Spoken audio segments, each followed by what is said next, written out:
Everybody, we will talk about the digital euro today. Digital euro is a topic which actually we at the Frankfurt School Blockchain Center, together with a couple of people here in the round, have been talking about since 3 years.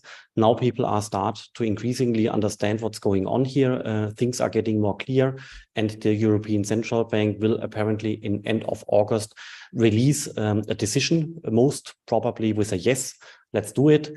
And then basically multiple working packages will be distributed to all kinds of companies and agencies and so on to build a new underlying technology for the euro as a, it's not a token, right? I just have that token for the euro as a currency.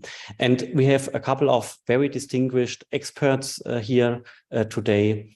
We have Klaus George from DZ Bank. We have Sarah Palurovic from the Digital Euro Association. We have Philipp Hartmannsgruber from the Bundesblock, that's the German Blockchain Association. And we have Mark Henniges from Define, a company in the consulting area, which is doing blockchain projects since years, right? Since at least 5 years, probably 6 years. So they know a lot what's going on in the industry.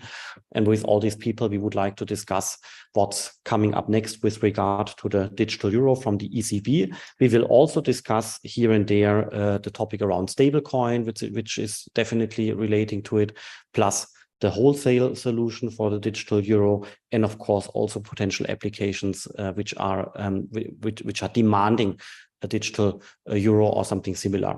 With this, I would like to ask everyone in the round to briefly present himself or herself. And with this, let's get started. Please present yourself as a person, but also maybe a little bit about your company, such that we know who is speaking there. Who wants to get started? Maybe Mark, would you like to get started? Absolutely. Thank you, Philip, and thank you for having me here. It's great to be here today. My name is Mark Henniges. I'm a senior manager at Define. As Philip already mentioned, we're a European consultancy. We have a strong focus on tech and quantitative problems, and we help our clients, mostly in the financial sector, mostly from the classical world, to address such problems. We've been in the blockchain space for, yes, you said it, 5 or 6 years now. And we have done projects in the space of tokenization, crypto custody, digital identities, but also pay-per-use. And so the payment issue always comes up in these blockchain or DLT related projects. When we talk about bridges, triggers, stablecoins, tokens, whatever, it's always there. So we've tackled this many times in several projects, and I'm excited to see that the ECB is moving forward on this. And I'm happy to discuss all these things here today. And perhaps now I'm handing over to Sarah. Thanks. Sure. Thank you, Mark. And I'm actually surprised to be not the first person to introduce myself. That's a nice change for once, though. Very welcome. My name is Sarah, and I currently am Executive Director at the Digital Euro Association. So our daily bread and butter is basically watching the ECB's every step. And by watching them, it doesn't necessarily mean support every single one of their decisions or the types of decisions that they put out there or discuss at the current phase. Since the decision has not been taken yet. So that's the one thing that I'm doing. And then I'm not just passionate about CBDCs, but also about crypto in general and blockchain technology, meaning that I'm also a project manager at the Frankfurt School Blockchain Center, who was heavily involved with getting the DIA, basically getting it started. And currently the DIA is then obviously doing more niche research in the topic of the digital euro. That is not only the public digital euro by the ECB, but also the private one, meaning, or not just the private one, because there's obviously several private ones, but meaning stable coins and tokenized commercial bank deposits and topics adjacent to that.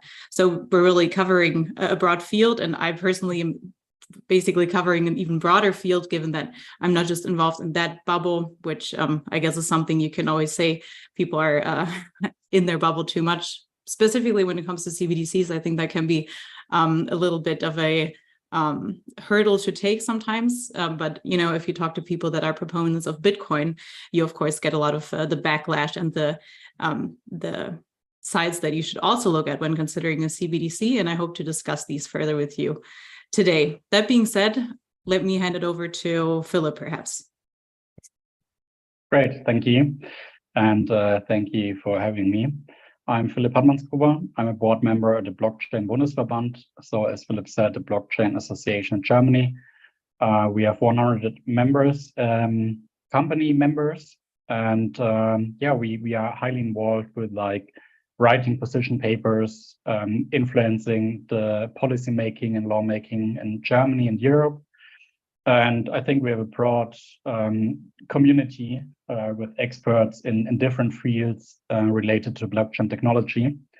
We published in May our first position paper regarding the digital euro, the retail CBDC, and just published yesterday our second position paper. So our goal, of course, is that the digital euro should use the blockchain technology as underlying technology.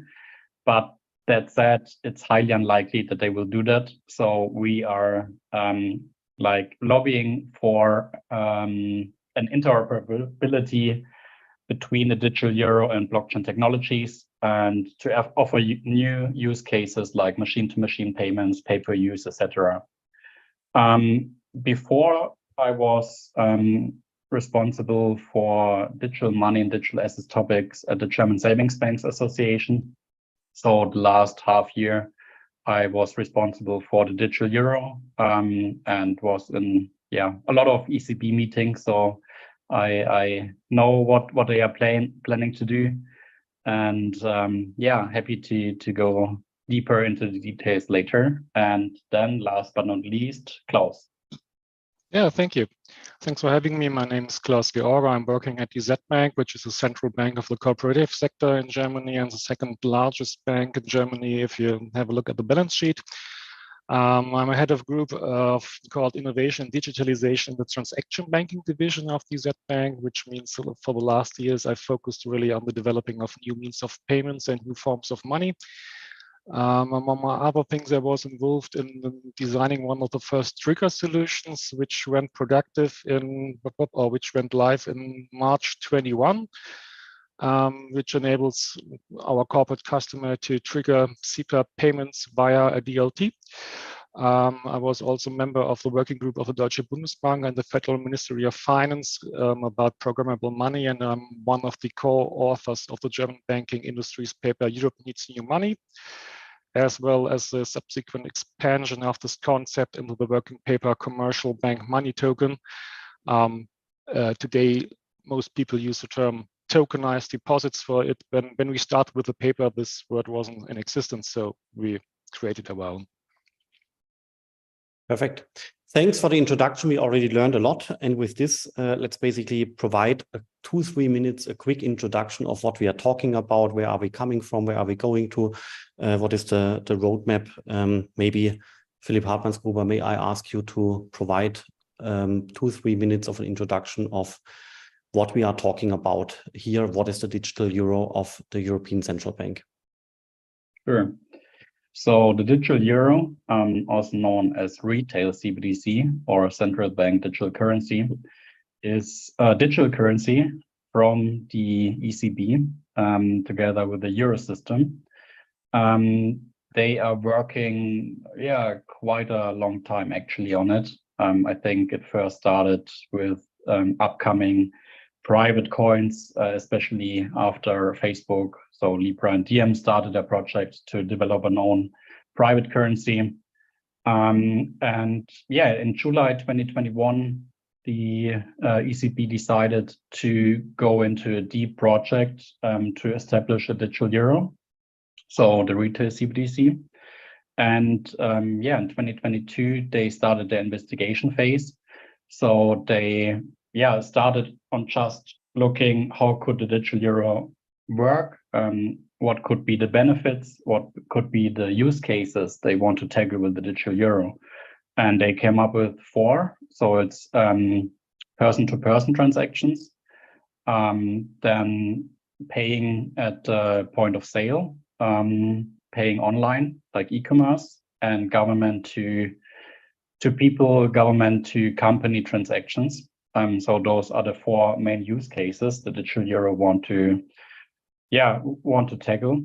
And as cash is like the only real money in the point of view of the central banks, and the decreasing usage of cash, especially in the time of COVID, they said, yeah, we need a new digital central bank currency to still have like, the possibility to have the influence they still have, I would say.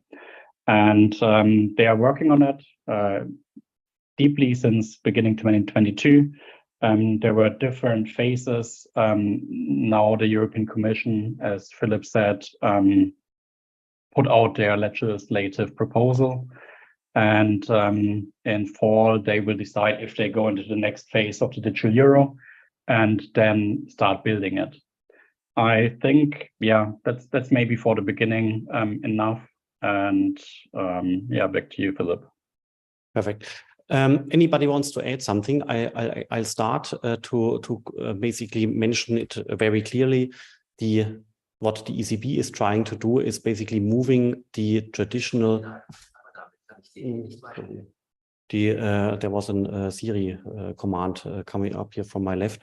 The ECB is trying to basically build something like a credit card, like a MasterCard infrastructure. That's my personal interpretation. But it's money which would come from the central bank. It's not money which is coming from a private corporation like MasterCard. But in my mind, they are trying to build something like a retail variant, something like credit cards, something like debit cards, which can be accessible for all of us, for companies, for individuals, and for mass transactions, definitely. This needs to be distinguished from the stable coins, which we will discuss later on. And also it needs to be distinguished from the wholesale variant. That would mean money movements between large-scale banks or smaller scale banks and between banks and the central banks on the back end, right? That's basically what we talk about. And therefore, I think primarily in the radar of the ECB is solutions, something like the MasterCard thing, but brought on new technology. It's not about blockchain, by the way. It's pretty clear that the European Central Bank is not developing on blockchain basis, but that doesn't really matter because we will have the euro on blockchain basis anyway, but this is called stablecoin regulated by the MiCA regime. That's my 2-3 additions on what Philipp Hartmannsgruber has said. Who wants to add more on this?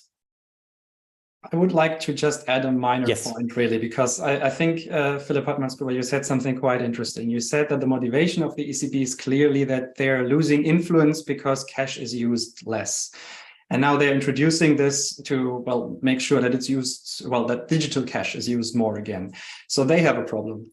However, people like you and me who are supposed to use this digital euro, we don't really have a problem that has to be solved by the ECB, right? So it's not like I go out there and, especially here in Frankfurt, everyone accepts credit cards. I can use PayPal and so forth. So I have enough tools at my hand that I can use to pay things.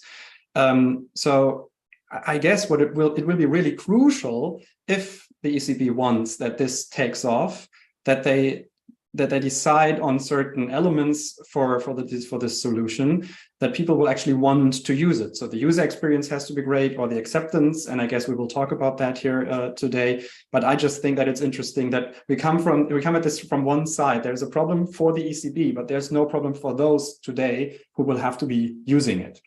And I think that is something ECB should focus more on than they actually do. But I will leave that up for discussion. Perhaps you're of a different opinion. That's just what I wanted to add at this point. Yes, we come to this definitely later. I just took a note. Any more additions?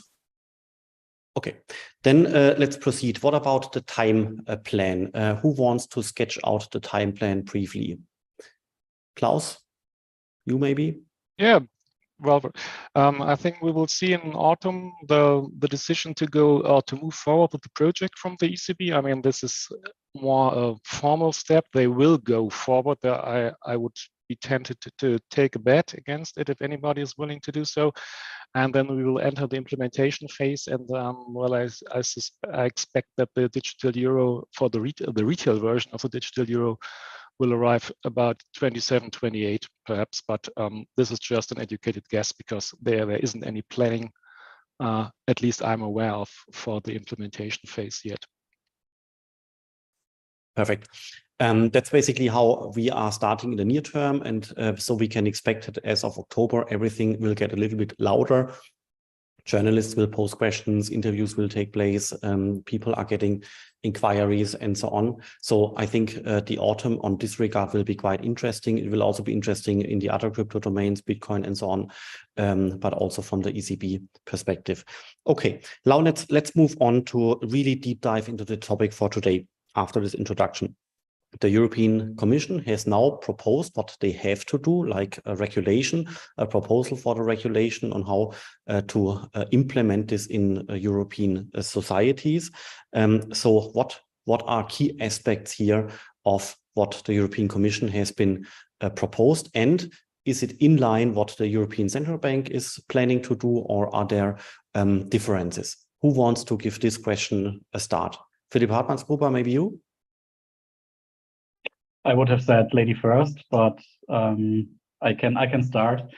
Yeah, so the European Commission, as I said, published their legislative proposal, and I think they, put like a lot of or all of the decisions the ECB already published in their reports, and put that into a new law. And I think the main point is that the digital euro will be like cash. So it will be like cash, the only money which everyone has to accept. Sure, for cash, there are exceptions because, like, if I go to a restaurant, they could say, yeah, we don't accept cash, just cards. What they want to do is that if we have a digital euro, everyone has to accept the digital euro. And there are possibilities that you as a company or as a store, you don't have to, but that will be the main goal in my point of view. And so everyone has time till September to give their public opinion. So everybody, like not just organizations like us or companies, each individual. And I think everyone should use that opportunity, because we did that the first time, and the first time was like, I think 75% of the people said privacy is really, really important for the digital euro. And the ECB knows that, and that's why they put their focus on privacy and try to say, yeah, we heard you, and privacy will be a key feature in the digital euro. So I think that's a great possibility for everyone to put their opinion in there and try to get the best digital euro we can, if it will be there at some point of time. Perfect. Who wants to add something? What else has been in the... Yes, I'd like to add something, because we heard a few times now it will be like cash. I mean, it will be like cash with an account, so to say, because we will actually get two money forms in one. The digital euro of the ECB there will be two forms, one able for online usage and one able for offline usage. And this sets it apart, for example, from your MasterCard example, Philip, to be honest, because you can swap it offline, person to person payments, and it will be settled instantaneously, and it will also be available online. And the online version is an amount-based or an account-based version. And it will be very similar to a normal deposit with the commercial bank, because the commercial banks will even have the responsibility to take care of the customer's needs, actually. So it will be more like cash, but it will also be very similar to a normal account. Okay, how to bring this together now? So the way I interpreted this is the following. For every larger payments, more than 3,000 euro, the existing system with IBAN accounts and so on work very well and will continue to be used. That's basically payments more than 3,000 euro, purchasing a car, purchasing a kitchen, things like this. Then for amounts below 3,000 euro, you could use the digital euro by the ECB. And for very small amounts, let's say 200 euro or 300 euro and below, there could be a fully anonymous solution from a technological perspective with guaranteed privacy. So these are the bandwidths which we currently see. The thresholds which I just have mentioned, they are not set in stone as far as I know, but it's basically the numbers and the amounts which we hear often and again. Yeah. That's why I basically try to sketch out these bandwidths with you, to basically say there are the existing system will continue to exist, but there will be on the lower end a new solution like credit cards being introduced, but it's even more than that, as Klaus has said, because there will also be an anonymous possibility or a privacy compliant version for payments. Is that what you mean as a summary, Klaus? Yes, I'd like to add that the threshold of the 3,000 euros you mentioned is, to my understanding, it's a holding limit. It's not a transaction limit. As a customer or as a citizen, you can connect your commercial bank money account with your Digital Euro account, and then it will be loaded each other. I mean, your commercial bank account will load your Digital Euro account. It's called waterfall model and reverse waterfall model from the ECB. So if you want to have a higher transaction in Digital Euro, let's say 5 or 10,000, and you have the appropriate funds on your commercial bank money account, it will work. So you can pay any amount with the Digital Euro.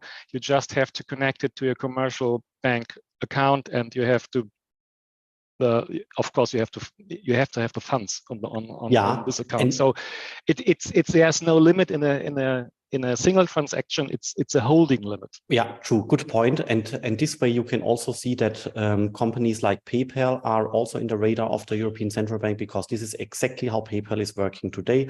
You can transact with PayPal, I don't know, 100 euro, 200 euro. And once you start to pay something with a higher amount, then PayPal would get more money from the connected IBAN account, right? So this is a similar mechanics, which should be implemented here sooner.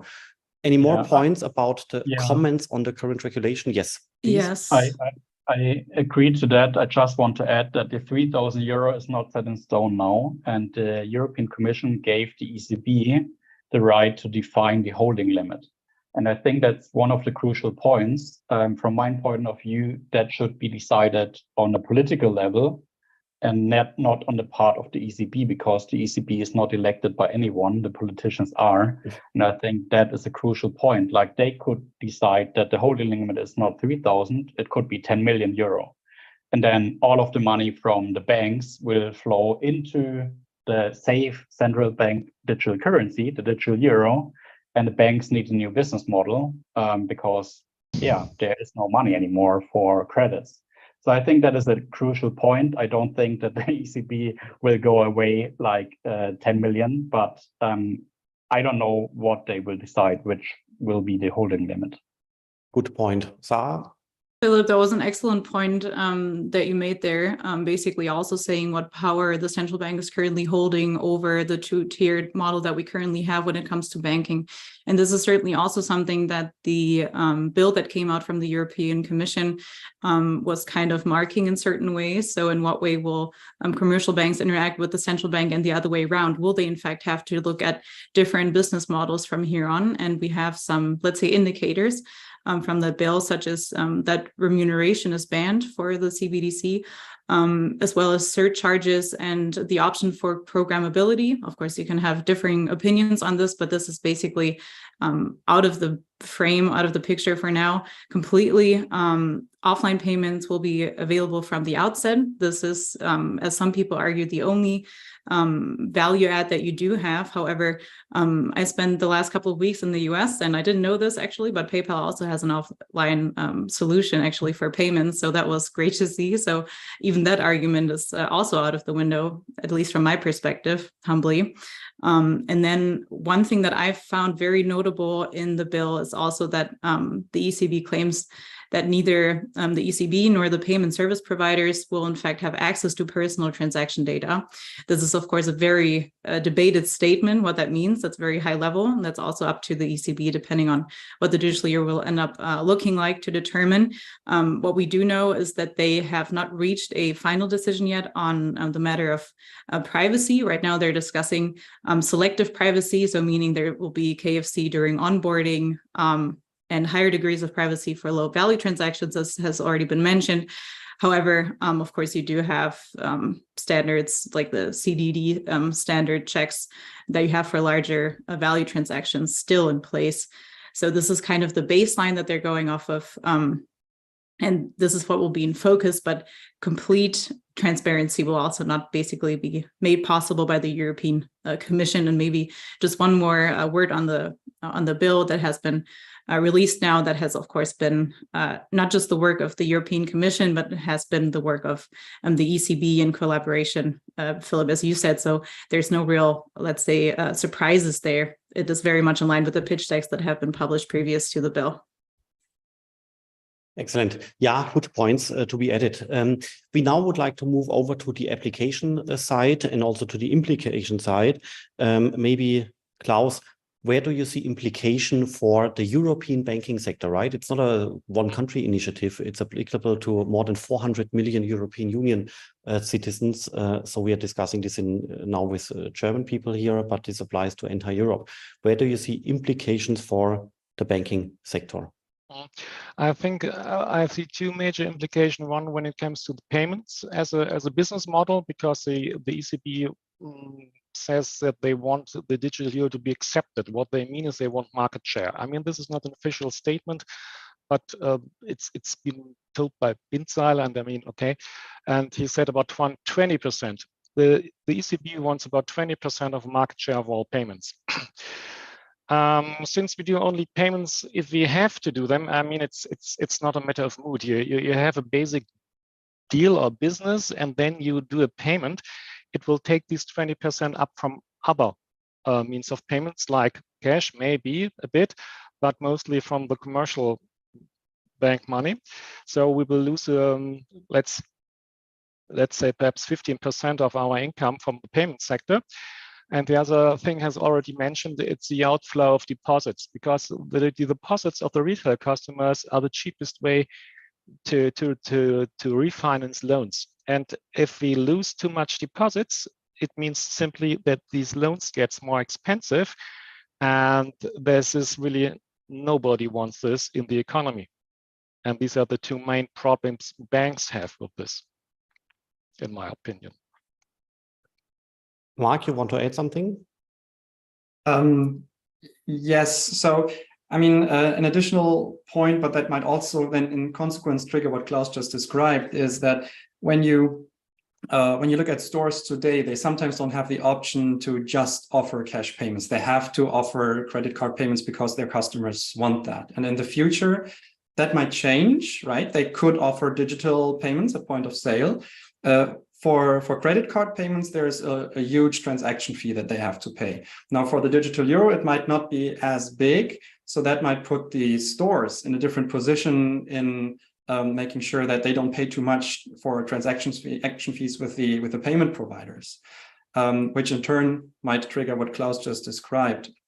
However, I think that in the classical model of a bank receiving money from people like us and paying us interest for getting that money, and then using that money to hand out loans and give credit and so forth, that would still be possible. The digital euro doesn't threaten that so much, as long as it doesn't, create a better user experience for this medium bandwidth that you described earlier, Philip. So I guess when I go to the ATM today and I collect my cash and I pay with that, or in the future I go to my digital ATM and the waterfall model and I get my digital cash, I would only do that in that very moment where I need that digital cash, I guess. So as long as I have money sitting around, I want that money to sit at a bank where I get interest rates for that. So that's why I think this middle bandwidth, Philip, that you described earlier, as long as there's a motivation coming from the banks towards me to put my money there,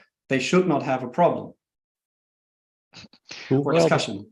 Well, the problem that is not within our power to decide where the interest rate is. This is within the power of the ECB. Mm-hmm. Right now, it's no problem. I mean, we have really high interest rates now. You get 4% for daily. Yeah.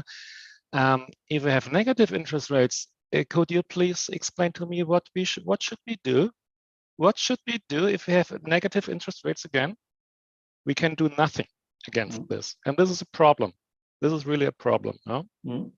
No, I see that, but that goes into the direction of what Philipp Hartmannsgruber said earlier, right? I mean, the decision should be not with the ECB itself, because they're not elected, right? So the policymakers need to make sure that they sign something into law that actually makes sense for all the citizens and for all the companies out there. Yeah, and this is what, to be honest, really surprises me personally the most. I mean, it's probably more as a citizen, as a banker. This proposal just give new powers to ECB, and they are significantly expanded by this proposal without being offset by adequate control mechanisms. And this whole draft just describes new power for the ECB and new obligations for all other market participants, but no obligations with the ECB, no additional reporting, no supervision, nothing at all. And now you might say, well, this is a central bank. What do you expect? Yeah, but with this new regulation, with the digital euro, the central bank enters into competition with the commercial banks. And on top of that, for the first time ever, it takes care of retail deposits. And if you do that, you will be supervised in Europe. This is exactly what the EBA is there for. And I just don't see why the ECB should be treated differently with this regard. And this just not happened. Nothing happened of all of this. Yeah, and in my view, a supervision of the ECB by the EBA would be the absolute minimum.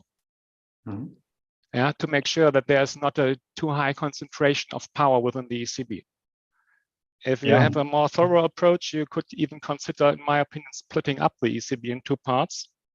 For example, one part being responsible for payment transactions and infrastructure and such, and the other part for the more classical tasks of the central bank, fighting inflations, keeping financial market risks at bay, and so on. And we don't have this discussion at all. Yeah. May I ask a follow-on question? Klaus, where is the problem here? Why do we not have more discussions on this regard? You know, why just do we take this for granted? I'm not sure, Philipp. This is a good question. I'm really not sure. And I think, well, we have this institution, central bank, and it is like it always was, and people don't think out of the box. I mean, this is a significant change in the institutions we have in the EU, and but nobody is touching the institution. And perhaps this is just a bit too big. I mean, I give another example. If you later come to money on chain and stuff, and well, I'm trying to develop deposit tokens. This would be a money on chain, and then I'm asked, okay, how do you do AML, or with a digital euro, how do you do anti-money laundering, anti-terrorism financing, and so on, and blah, blah, blah, blah. And they just try to plug the old tasks to the new money form. Imagine you have a blockchain-based money form. You have a much nicer data space to do your anti-money laundering exposed than we have today. Nobody is even discussing this, because we just do it as we did it yesterday. We are just changing the money form, and we don't see the bigger picture where we can do a lot of things in a much more elegant way than yesterday. And they are all occupied with just building this new money form, and that's it. Yeah, that's a very good point, because I also typically ask the question, why is the ECB not operating open source? Yeah, and then people shake their heads, you know, well, open source is something for Linux developers and so on, but sorry, a large fraction of the internet is built on open source, all the Linux servers and so on, blockchain, Ethereum, Bitcoin as well, and it does work, right? So in case it works there, why wouldn't it work for the ECB, right? It's an open question. Probably the ECB will not work in open source mode. That's basically for those people not knowing what open source is, revealing the code base such that it can be inspected by people out there on the web. But it would be an interesting discussion, but the discussion is not occurring. Yeah. If I may add to the blockchain idea, I mean, as I said at the beginning, we do a lot of blockchain projects, and our clients are in desperate need of payments on all these infrastructures and all these ledgers that they use. However, the ECB will most likely not run several nodes of different blockchain networks and bring money on all these different ledgers, right? That's anyway going to be a task for other intermediaries, right? So we do see lots of applications on different blockchain networks, from public blockchain like Ethereum to some private ledgers based on the same technology or other ones. However, that is where we ultimately need payments. That's where we ultimately need some sort of euro representation. Whether or not the ECB runs that digital euro on a blockchain does not matter at all for these other use cases, right? We anyway need some sort of intermediary, some sort of technology that connects the ECB solution to all these other ledgers that are used for all these other use cases. Take crypto registrars, for instance, right? With the Electronic Securities Act now. They have their securities sitting on public Ethereum. Now, if you want to do DVP, you cannot, because Ethereum does not have the digital euro on it. So you need triggers, you need bridges, and so forth. But whether ECB uses blockchain does really not matter for those other use cases. So my personal opinion is, ECB, please use whatever system you like. Use a distributed database if you want, but we need to make sure that we get this money over to all the other use cases. And I don't see that as a job for ECB, and therefore, me, it really doesn't matter whether the ECB uses a blockchain or not. What do you think? I see. Exactly. I totally agree. Mm-hmm. The goals of the ECB can be completed or can be reached with conventional technology. Why should they use blockchain? I mean, if you have a look at Basel IV, at the Basel IV regulations, if commercial banks put anything of value to a blockchain, we have an additional penalty of 20%. I think, I'm not sure about this. We have to add 20% to the securities underlying.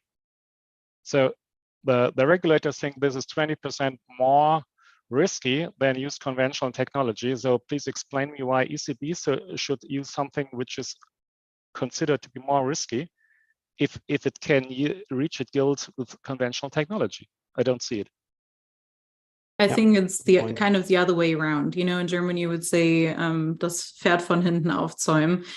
I think they particularly did not want to use blockchain technology, and that informed the motives of introducing a digital euro in the first place, or the objectives were so much in line with not using blockchain technology that there was no need to, because realistically speaking, this is quoting somebody that is very intimately involved with the creation of the digital euro currently at the ECB, is that he said that what's the point in introducing the technology of the 21st century to money that has not even reached, I don't know, 3 centuries ago, basically. So basically saying it is 3 steps too fast into the future.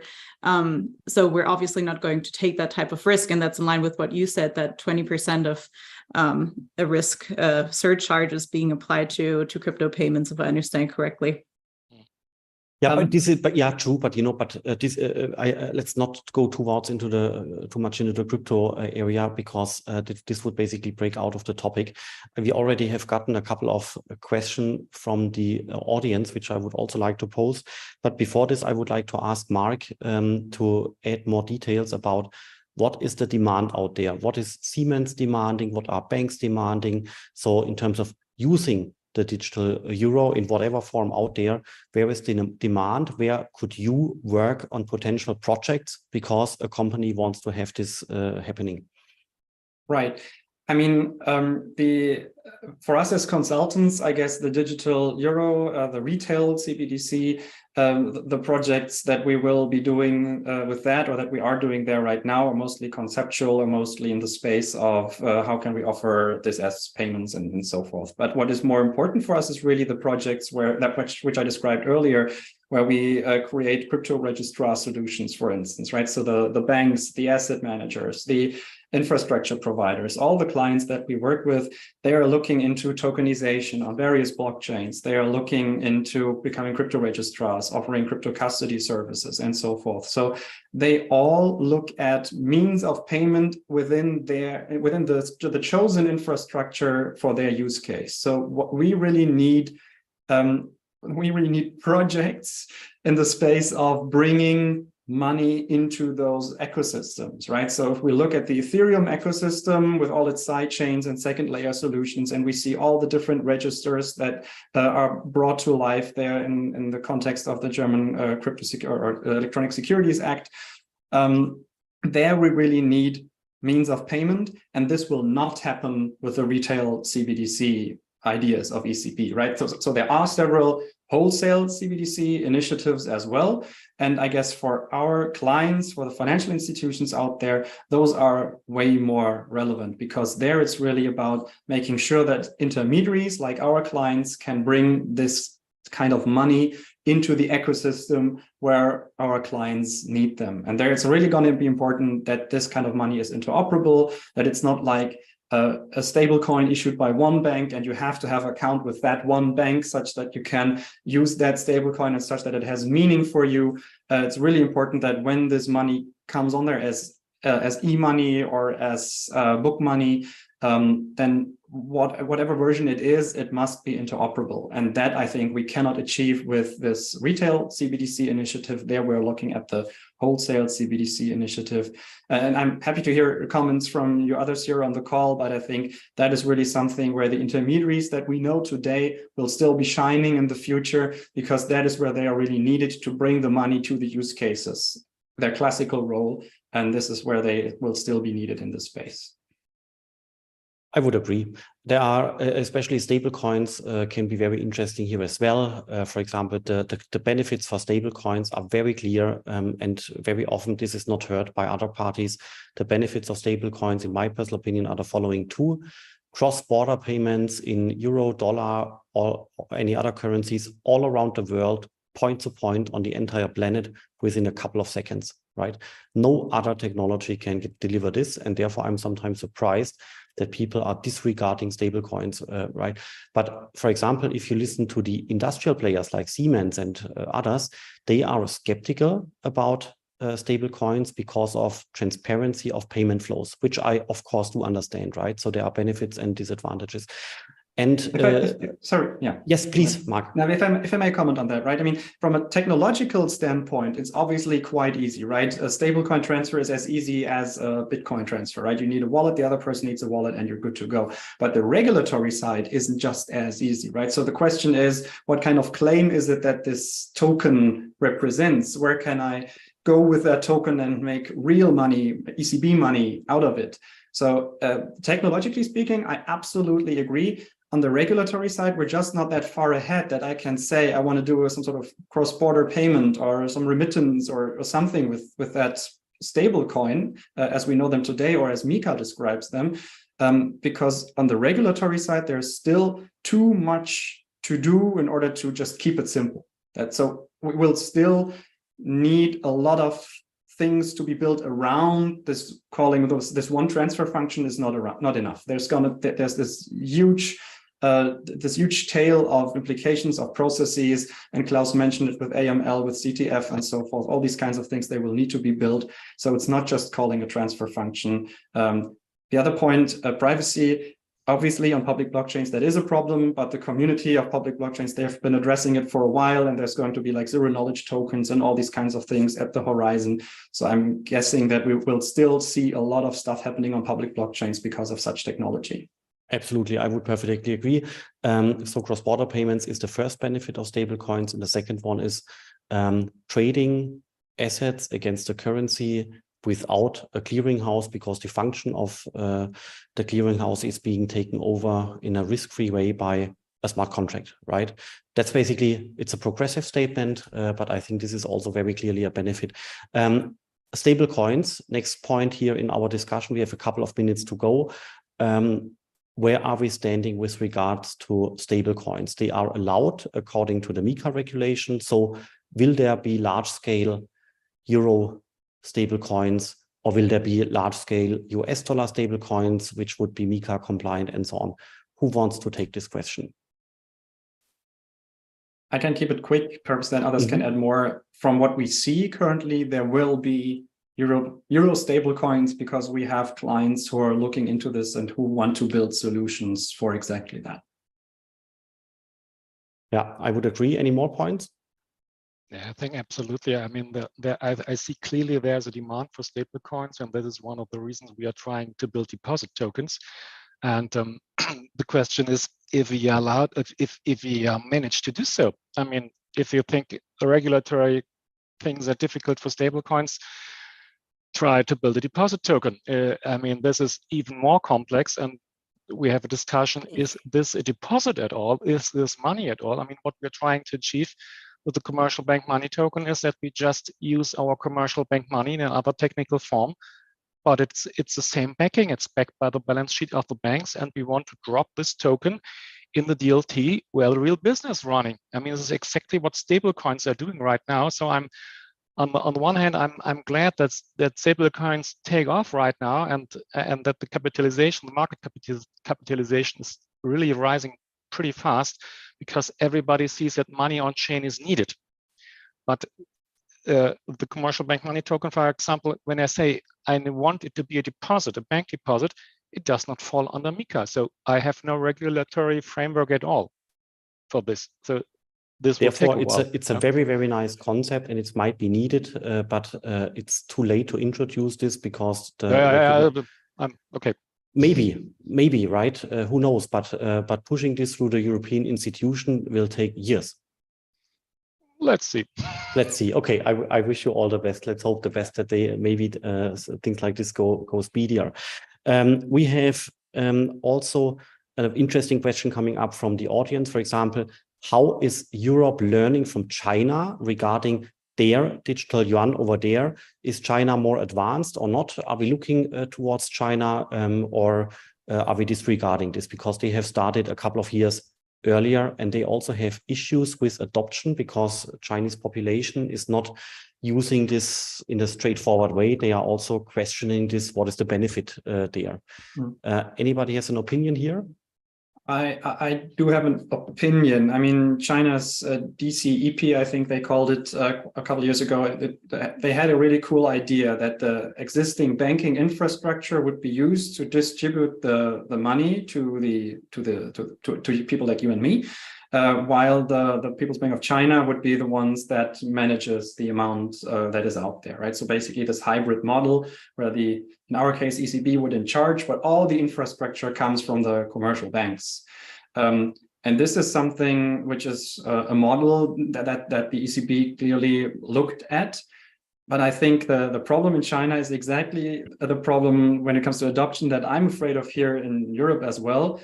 It's just too convenient in China to pay with the WeChat app, and all the power of the WeChat app is just so much bigger than this digital wallet for this digital currency. And I'm really afraid that the same thing might happen here, because PayPal is already there, people have it, and we saw what happened when PayDirect showed up. PayPal is still there, PayDirect not so much. And I'm used to paying with my phone, with my watch, and so forth. So I really think that we might face the same problems as they do over there. And I think that is being overlooked right now. Yeah, I agree. Another interesting question coming from the audience: how can the European Central Bank ensure that data protection regarding individuals is kept and ensured? Those individuals using the digital euro. With banks, it's pretty clear, right? All kinds of laws applying to banks such that the data over there is being basically safe.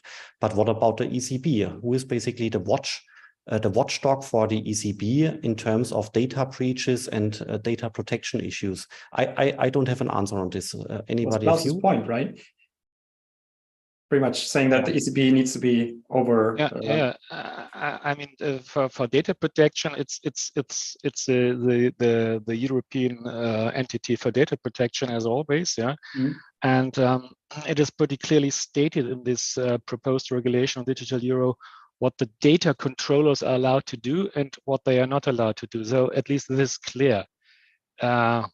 Who's checking this? Yeah, and how this is going to take place is a different thing. Yeah. What is clear, though, is that it is highly inconvenient for the central bank to actually host all the accounts with all the details, such as which transactions are going in and out specifically. I mean, just given the honeypot that it would create, obviously. So they don't really have an interest necessarily in keeping all the records. Of course, there will always be a backdoor. I think believing that there won't be such a backdoor to access the data that might be necessary when we look at counterterrorism financing, for example. I think that would be a little naive to think, but generally, I don't think there's one answer to this, as all of you agree on too. I think the ECB just shouldn't have the looks into transactions. Like it should be like right now that just the banks see that, because the ECB has to use the banks as the intermediary, and so we have it like today. So yeah, but then you have to have consequences in case somebody is not playing according to the rules. That's basically the watchdog question. Who is watching the ECB on this regard? Yeah, it's like right now the banks are supervised by the BaFin. If the ECB doesn't have, they can't see the transactions, then they don't need to be regulated in that regard like the banks are. Klaus? I'm not so sure about the last thing you said. I mean, to my understanding, it is split between ECB and the commercial banks. I mean, the ECB will operate on pseudonymous IDs, and the banks or the other intermediaries will kick off the transactions using these IDs. So the ECB doesn't see your name or something like that. Yeah. So it is split up, and well, I'm not sure how they're going to implement it, but in one paper they said they are still looking at the UTXO model. So they are really trying to give you a high kind of privacy, and but it's really a difficult one. I mean, if you ask, for example, people of the ECB, they will say we will never host any account.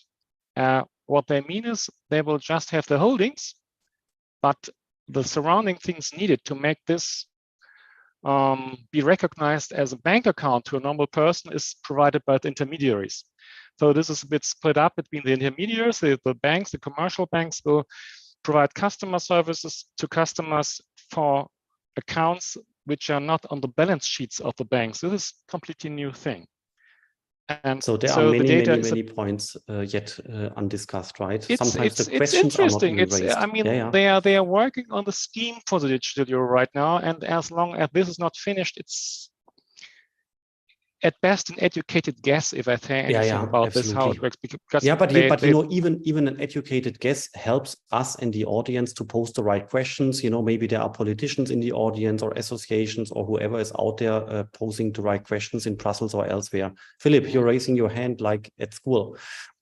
The question is, why do we need a scheme? Like the beginning was that the ECB said, no,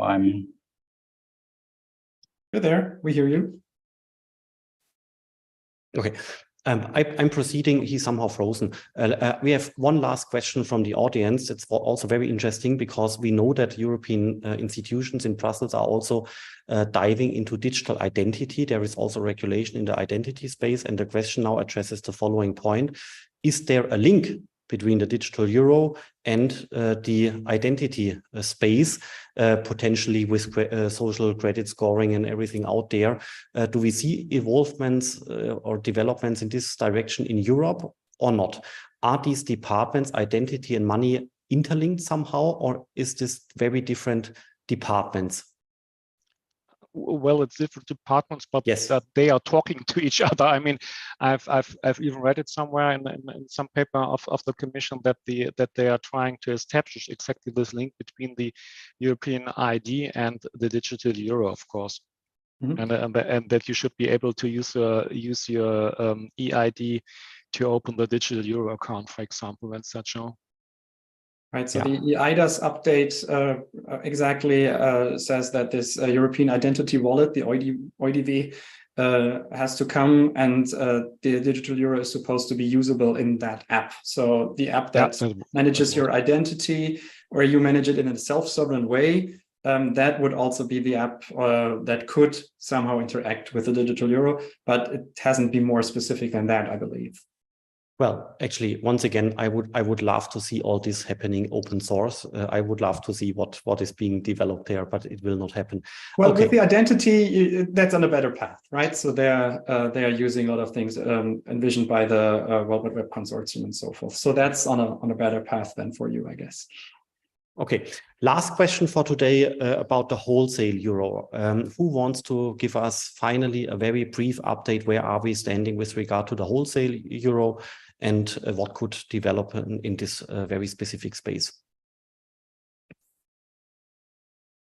I can start. I'm back. Sorry, my Wi-Fi broke up. I hope you heard my question why we need a scheme, and maybe at some point of time the ECB can answer that question, because I can't. And probably no one can here. The wholesale CBDC is like another digital currency or digital currency of the central bank, but for banks, for central banks, for companies, for interchanges of the transactions, or especially for high money flows.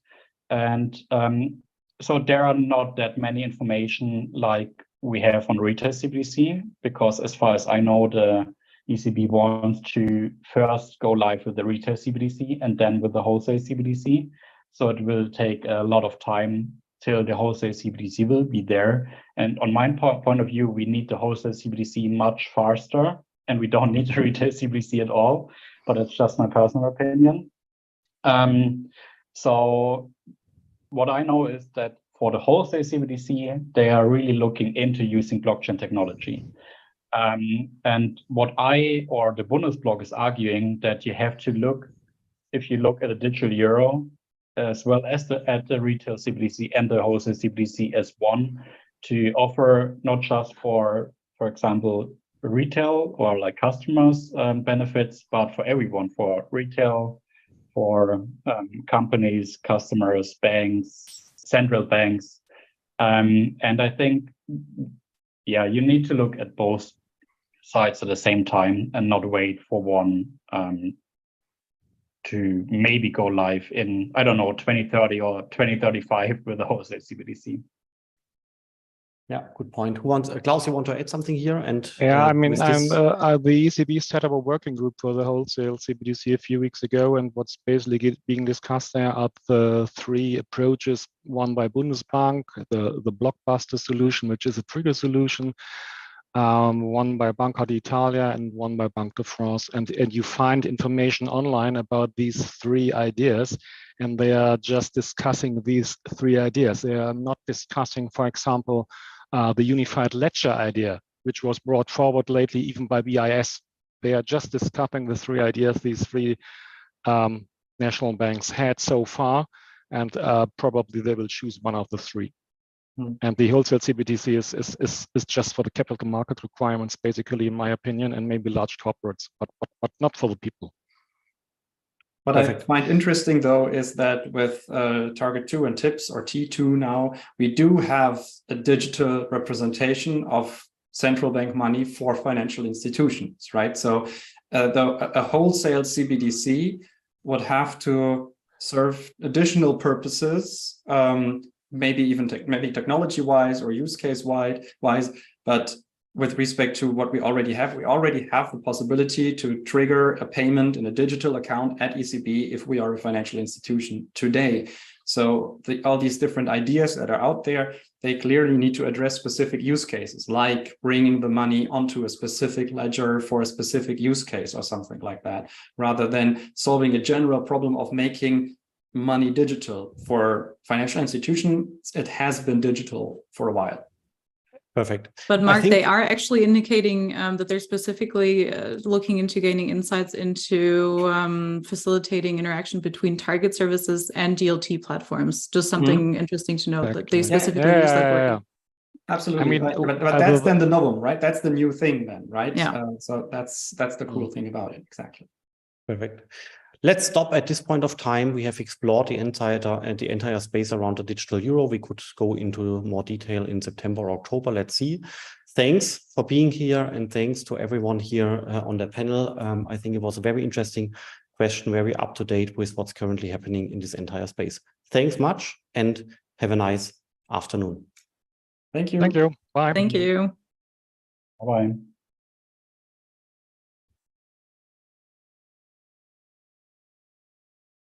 Have a great rest of your evening, guys.